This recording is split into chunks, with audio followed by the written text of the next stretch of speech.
Thank you very much, Doctor. Good evening, ladies and gentlemen. Why do you look serious? You can't even say good evening. Oh, what's happening? Huh? You are tired. Why? We are working, aren't we?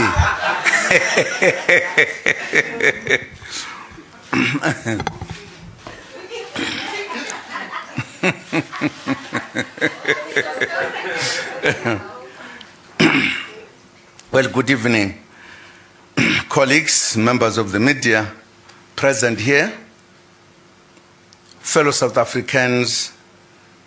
I address you after weeks of speculation about my future as President of the Republic of South Africa.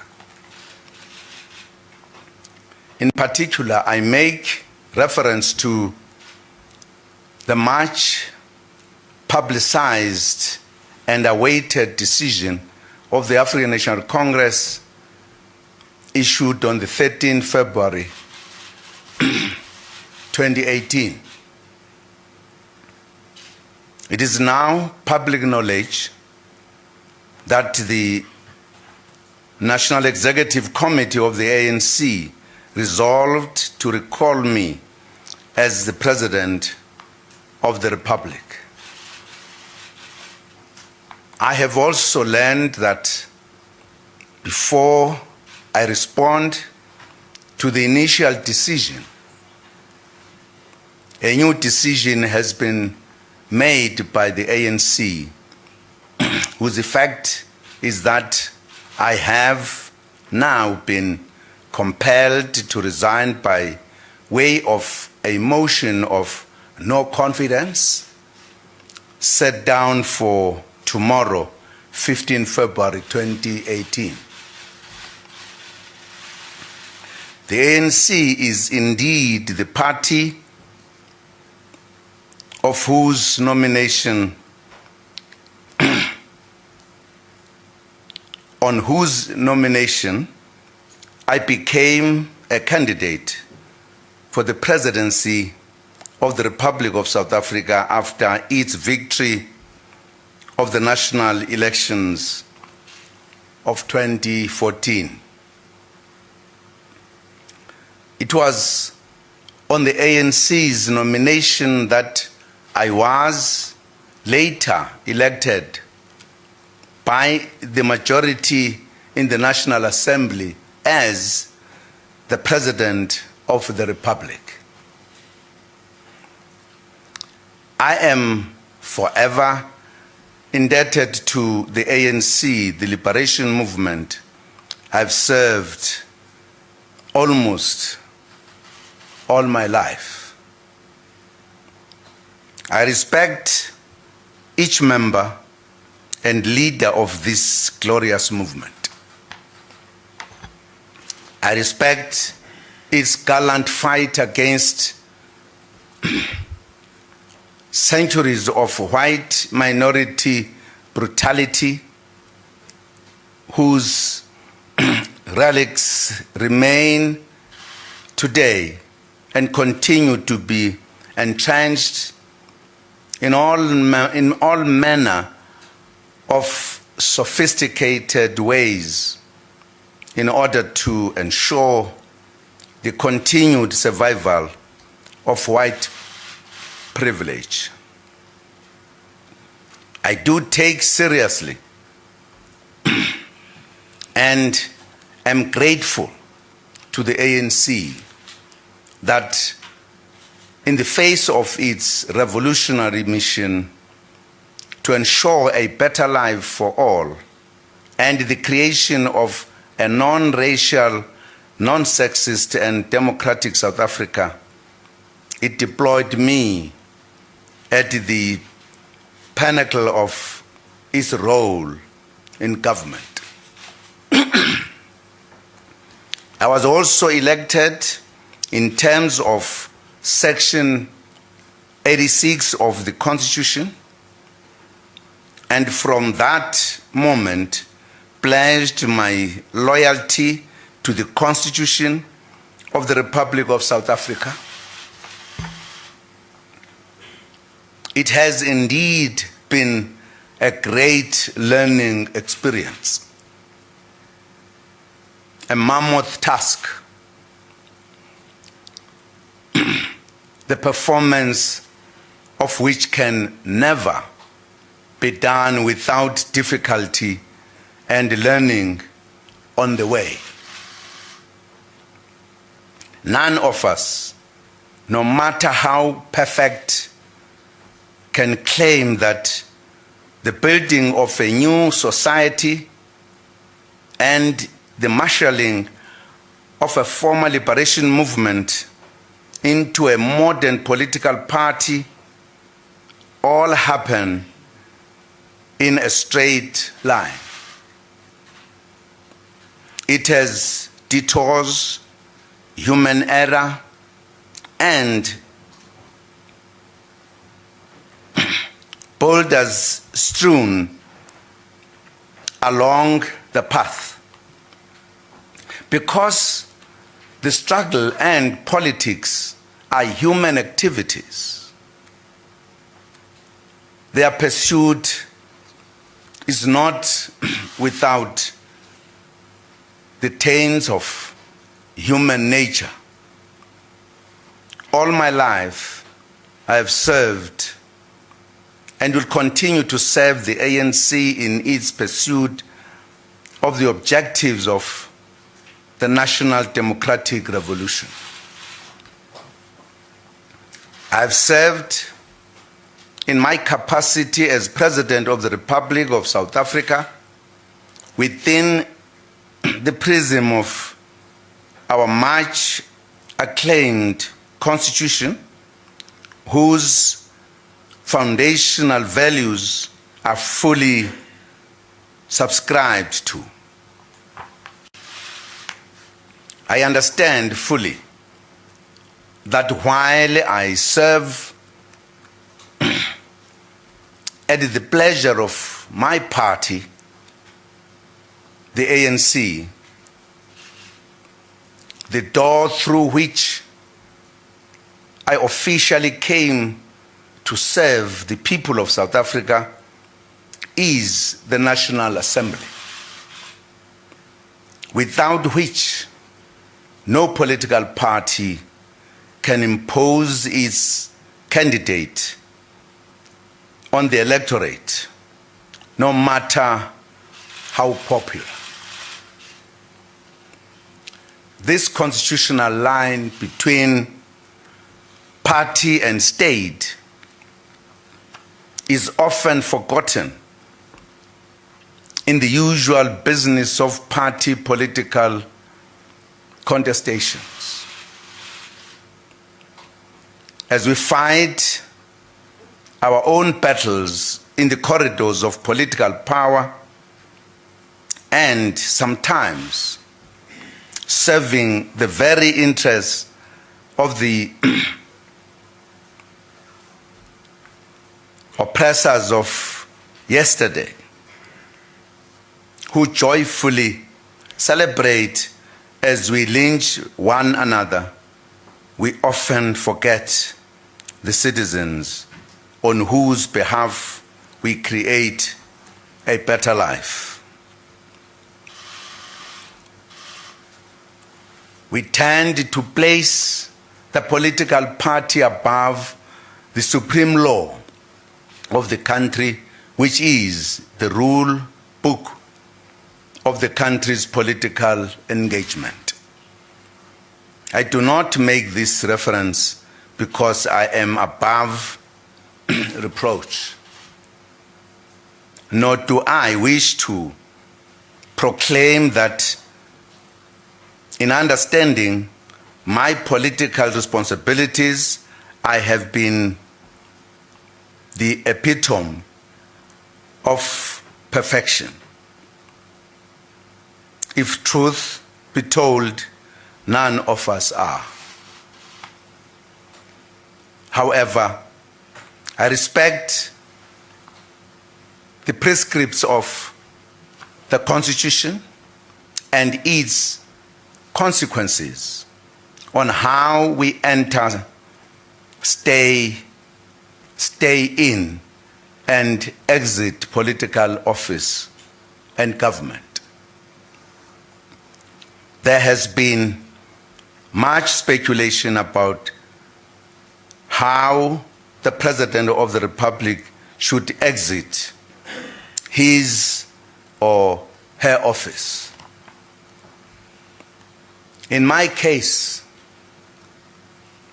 some have even dared to suggest that one's PACs and post-service benefits should determine how one chooses to vacate political office. Often these concerns about PACs and benefits are raised by the very same people seeking to speak as paragons of virtue and all things constitutionally. Some even suggest that the relevant constitutional provisions, Section 89 and 102, in terms of which the President should be removed from office, would constitute an embarrassment or humiliation. For that reason, various suggestions are made to help leaders avoid this constitutional route of vacating political office without PACs. If we avail ourselves to serve in terms of the Constitution, we should be prepared if indeed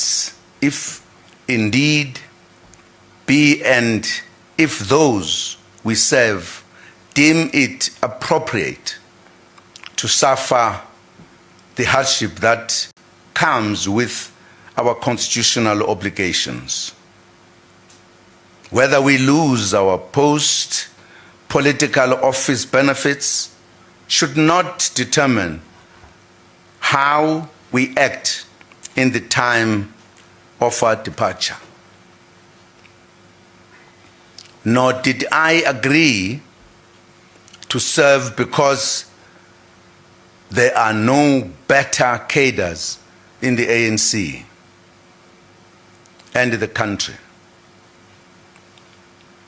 Most importantly, I did not agree to serve in order to exit with PACs and benefits of the office of the President. It is my party that placed me before the representatives of the people in the National Assembly to be elected. It is my party that availed me to serve on the basis of the Constitution as the supreme law of the land. Make no mistake, no leader should stay beyond the time determined by the people they serve. Most importantly, no leader should seek an easy way out simply because they could not face life at the end of their term without the perks that come with their political office. I do not fear exiting political office.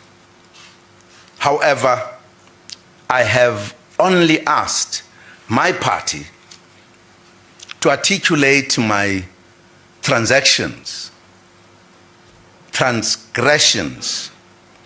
and the reason for its immediate instruction that I vacate office. This was important in view of the discussions I held with the President of the ANC and the Secretary General of the party that were aimed at uniting our organization, the ANC. It is indeed true that there was an agreement that even if the need arises that I should vacate the office before the end of term, there is a need to have a period of transition during which I would delegate some of the functions to the Deputy President of the Republic. Of course, I must accept that if my party and my compatriots wish that I be removed from office, they must exercise that right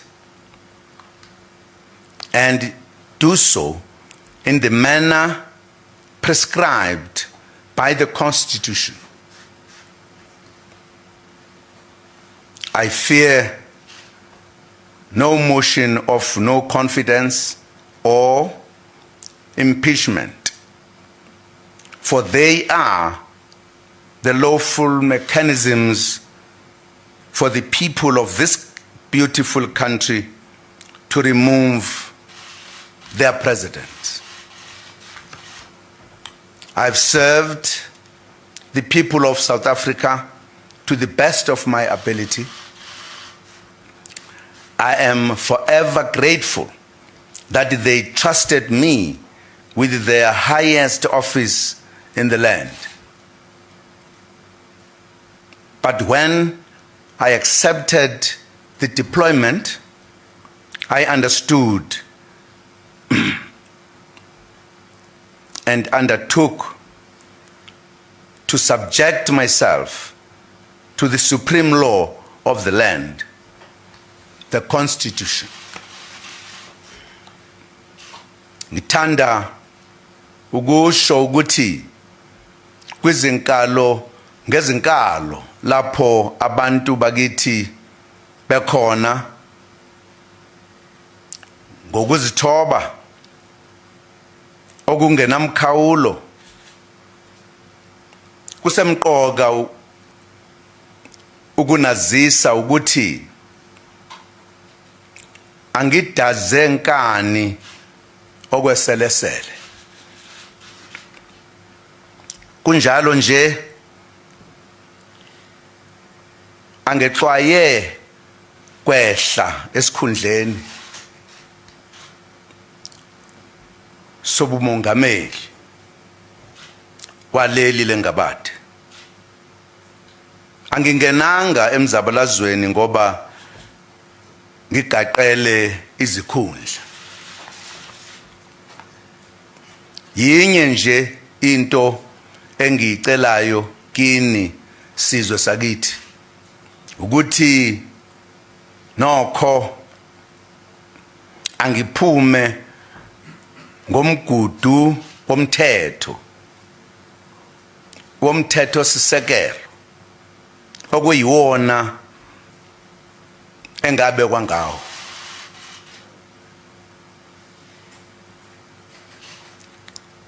Angikwesabi ukulahlekelwa amalungelo nopoyinandi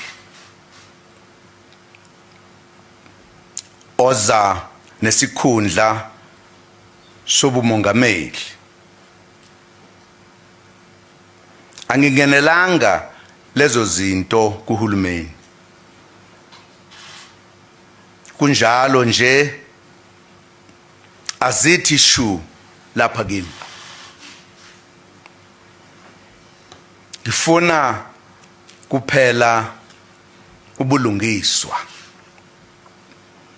nokuhlonishwa komthetho komthethosisekelo kanye namalungelo ami. Uma kwenzeke njalo ngiyophuma ngokuzithoba nokuhlonipha.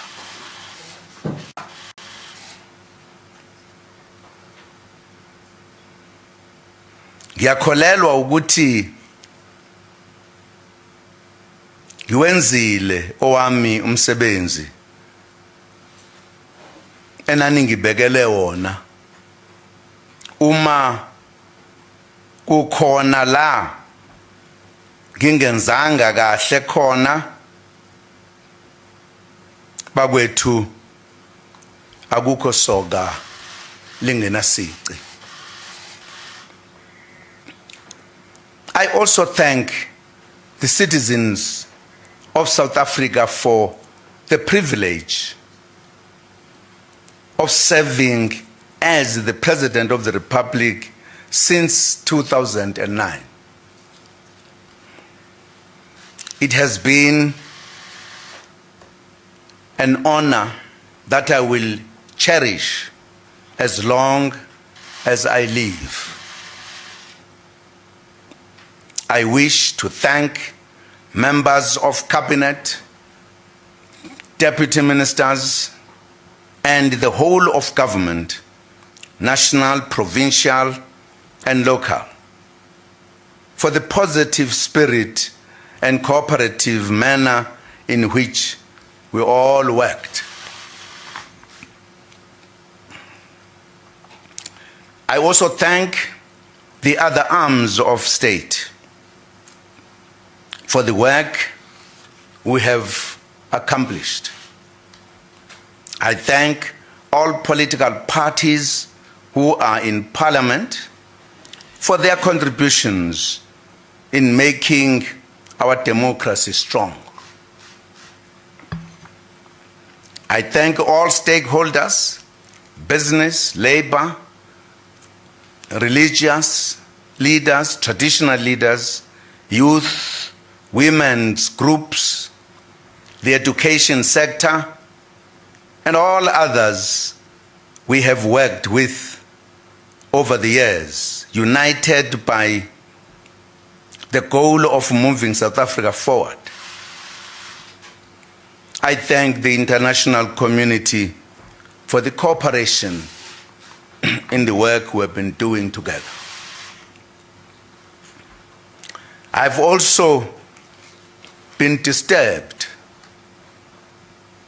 by the instances of violence that have occurred because of the different views among members of our organization outside our headquarters, Luthuli House.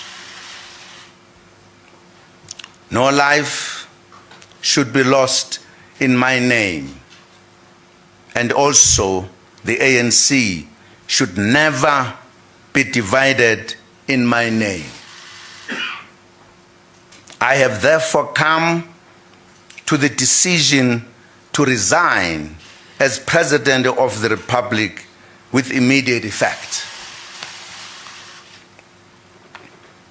Even though I disagree with the decision of the leadership of my organization, I have always been a disciplined member of the ANC. As I live, I will continue to serve the people of South Africa as well as the ANC, the organization I have served all of my life in it. I will dedicate all my energy to work towards the attainment of the policies of our organization. In particular, the radical economic transformation agenda. Countrymen, ladies and gentlemen, I thank you very much for your attention. Ngiyabonga, ngiyalebuga. by a donkey.